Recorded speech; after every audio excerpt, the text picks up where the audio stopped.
አታዋርደው። ሶስተኛ አምላክ ነው አትበል፣ እሱ አንድ ነው። ሁለተኛ አምላክ ነው አትበል፣ እሱ አንድ ነው። ወንድም ለአንተ ብሎ ክብሩን ሲተው ሌላ አምላክ ነው ብለህ አታዋርደው፣ ለአንተ ብሎ ነው። አየህ ኢሳይያስ ሲጸልይ ምን አለ? ከጥንት ጀምሮ ከምትጠብቃቸው ካንተ በቀር ሌላ አምላክ አላዩም፣ ጆሮም አልሰማችም። እኛም የምንፈልገው ለና አባቶቻችን የተገለጥከው አንተን ራስህን ነው እንጂ ተወካይ ብትልክ አንቀበልም። ሌላ አምላክ ብትልክ ሌላም ስለሌለ አንቀበልም። ስለዚህ ሰማያትን ቀደህ ራስህ ውረድና ስምህን ለኛ ንገረን አለ። ምን አለ ኢየሱስ ክርስቶስ? ወገኔ በከንቱ ተሸጧልና ከዚህ እኔ ምን አለኝ?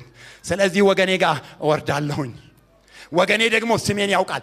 እንደመጣሁ የማረገው ነገር ከስሜ ጋራ ከወገኔ ጋራ መታወቅ ነው። ስሜ እከሌ ይባላል ብዬ እነግራቸዋለሁ። ግን ሌላ እንዳልመስላ